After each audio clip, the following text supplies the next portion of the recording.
This is the read aloud for Capone Does My Shirts, Chapter 12. What about the electric chair? Tuesday, January 8th, 1935. The next morning seems just like normal, with Natalie watching the sun rise and then asking for lemon cake, and my mom telling her she's a silly sweet pea and she can't have it.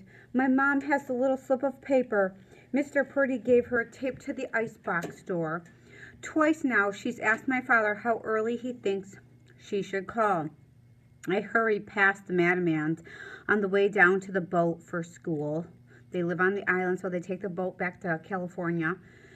The fog's in and everything is gray. The foghorns bellow deep, low notes. First one end of the island, then the other. When I get to the Trixels, Teresa Madaman sticks her head out. Moose, can I come with you to school? I asked. Don't you have kindergarten at the Cacone's apartment? Teresa ducks her head back inside. Janet, I'm sorry, I have to go to school with Moose today, I can hear her yell. Janet is Bay Trixel's daughter. She is the same age as Teresa, but that's the one and only similarity they have. Mommy, Janet whines, Teresa's escaping again. Teresa, you can't go out. I told your mommy I'd look after you, and you know that. Because remember, Teresa's mom's having a baby, so somebody has to watch her. She's resting. I hear Bay Trixel call. Ugh, Teresa groans. This is my mom getting back at me from the hospital. Having a baby couldn't possibly take this long. Do you think she went shopping? Teresa, Bay Trixel calls. Come get me as soon as you get home, Teresa hisses and ducks back inside. She takes fond of Moose. When I get down to the Frank M. Coxey, Piper is there waiting for me. I've been so caught up with Natalie, I forgot all about Piper's project. I wonder how long before she brings it up. Boys first, she says. For a second, I hesitate, wondering if she has the gangplank booby-trapped. You know, Moose, I owe you an apology, she clatters across the gangplank behind me. For what? I ask, thinking of at least 300 things she could apologize for. I shouldn't have made you meet with my dad. I was just worried about your sister is all, and now that she's safely off the island... What do I say to this? She's got to know Nat's back. My father told everyone when he didn't show up for the party at the officers' club, right? Oh, I say. Oh, do you accept my apology or not? I accept your apology. Okay, Piper says, and I just want to explain something else to you. Helping me with the laundry isn't against the warden's rules. Here it comes. Oh, really, I say. You bet, she says. All right, let's ask your dad if it's okay, I say. Do you ask permission to put your underwear on every morning? I'm just pointing out. You know exactly what you're pointing out, but no one here sticks to those stupid rules. You're the only one, Moose Flanagan. I shrug. And besides that, you'll be going back on your word. You told my dad you'd help me. You promised. Why should I help you? You treat me like something stuck to the bottom of your shoe. She smiles, her most charming smile. I'll be nice now. No, you won't. Well, for a little while, anyway. I laugh. It sneaks out the corner of my mouth before I can stop it. She laughs too. An icy wind blows her hair off her shoulders and bites through my sweater.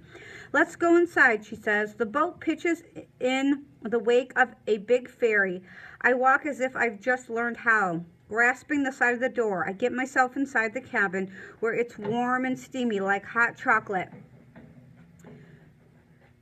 Piper's cheeks and the tip of her nose are rosy. Her long hair is blown every which way. The cabin is empty except for 2 guards and a scrawny little man in a suit. The scrawny man is handcuffed to one of the guards. The hair on the back of my neck stands up. Oh, that's Weasel on his way to court, Piper says. What for? Another appeal, probably. He's one of those convicts that knows as much about the law as He's probably one of those convicts that knows as much about the law as the lawyers do. They call them jailhouse lawyers. My dad says Weasel could convince the hens they're better off with a fox in charge, and then persuade the jury it was just chicken's best interest to be eaten. You know, Annie, you would never do this if there was even the slightest chance she'd get back in trouble for it. She's back to her plan now. You don't know Annie, and neither would Jimmy. If you were really against the rules, Piper said. I look at Weasel again. Forget it, Piper. What if I promise to be nice to your sister? Will you then? She asks. I'll think about it, I say. Well, think fast because I'm doing it today. You'll be nice to Natalie no matter what. Promise, swear to God, she says. Never call her names, never tell your dad stuff about her, treat her really kind. Double swear to God. She holds her hand up like someone swearing her in. I stare at her right through her pretty brown eyes. There's something true in those eyes and something false too. I nod. All right, I'll help you. So he's kind of been bribed, but that's okay. I suppose, I say, careful not to look at Weasel again.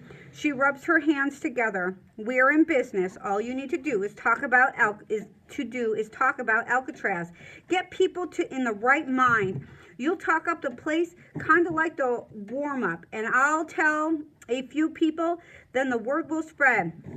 You must know some Alcatraz stories, she says, as the boat motor grinds beneath our feet. Inside her notebook, she shows me a small sign. Once in a lifetime opportunity. Get your clothes laundered by Al Capone and other world-famous public enemies.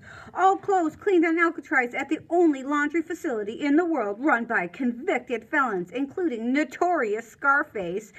L and Machine Gun Kelly only cost 5 cents. I groan. Al Capone? It's only one little mention. She flashes as her movie star smile. Nope, not doing it. She ignores this. We walk off the boat now, just behind Weasel and his guards. Follow my lead. Then, when I leave, you take over. That's all you have to do. Talk. Did the warden say talking was against the rules, Moose Man? Talking about Capone is. Fine. Don't talk about him then. He's not the only convict we have. You know, jeepers.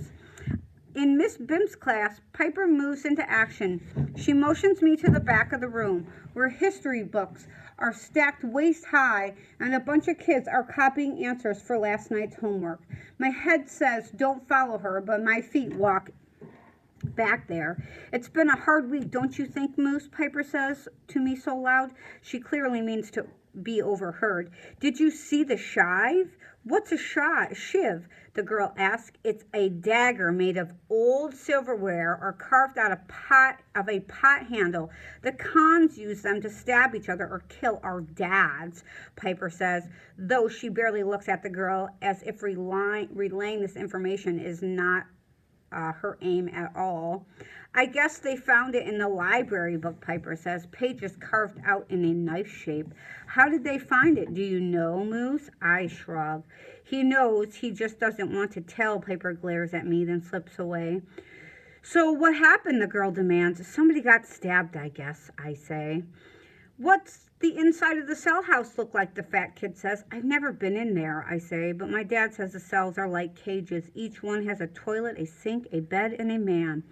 What about the electric chair? Anybody seen that? A girl wants to know. We don't have one, I answer. How about them firing squads? The fat kid is turned all the way around his seat. This is the United States of America. We don't have firing squads, I explain.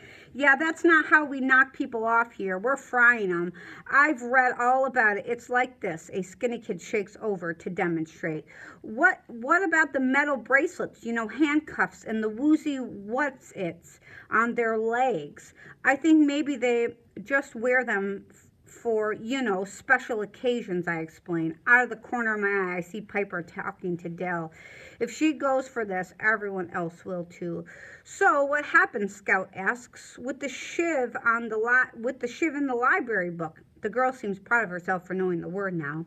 Like I said, somebody sliced up a guy, maybe killed him. I have no idea what I'm talking about. That's the thing about the Cell House Library, says. It's a high-risk operation. Really? A girl asks. Books are overdue, I explain. They lock you up. They have a special cell for it. Overdue library book sale. If it's more than 10 days overdue, they put you in the hole. Solitary confinement. No kidding, the fat kid asks. I can see him fingering his library book, which I guess is past due. Oh yeah, I say, I'm starting to enjoy myself. And you should see what happens when you forget to say please, bread and water for an entire week. Forget thank you, and it's even worse. Oh, come on, somebody says. Forget to wash your hands before supper. They slap you in leg irons. Prison is a bad place, I'm telling you. Scout is biting his lip, trying not to laugh. Most everyone knows I'm kidding, but one girl isn't too sure. On the other hand, I say, we have the politest felons in America. They say, please, thank you, pardon, and excuse me. If you're going to be robbed or murdered, you really want a polite guy to do it. Somebody who offers you a chair and some milk and cookies first. It's kind of like being shot by the grandmother who wouldn't prefer that. You must learn a lot living there, a skinny girl says. She's taken in my every word. Oh yeah, on weekends there are special classes the cons teach us. You learn how to blow safes, make silencers, steal cars, thieves school we call it. Homework's tough though. Ever try to get a dead body in a rumble seat? Everyone laughs. They all know I'm kidding now. And the bell rings. Thank God, because I'm out of stories. I look around to see Dell has disappeared. He comes back a few minutes later with his sweater on, but nothing but bare skin underneath. He rolls his shirt up and hands it to Piper, who is busy talking to Scout, sign in hand. When we were all settled in our seats, Miss Bimp starts railing on about the importance of good posture and how no cultivated lady or gentleman would dream of slumping during oral report, and why certain members of the class are doing. She's just getting warmed up when the notes start appearing. How about tomorrow? One pencil-rolled scrap of paper asks. No, only today. Piper writes back to the girl in slanted cursive. How much for socks? Another asks. 2 cents. Piper writes back.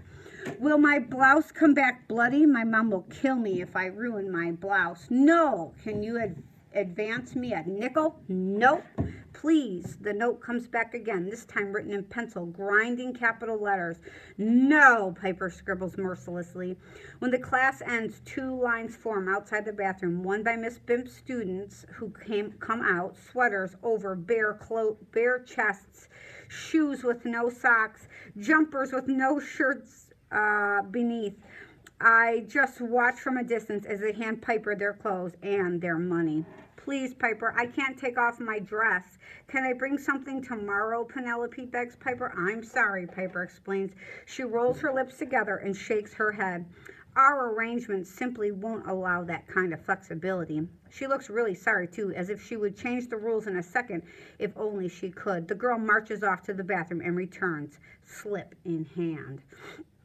At the end of the day, I see 2 8th-grade guys walking home, bare-chested, shivering in the gray, foggy afternoon.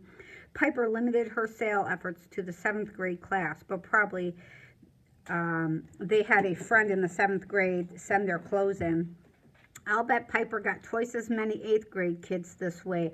I have to admit, Piper is pretty smart, but she's going to get in trouble for this. I just know it.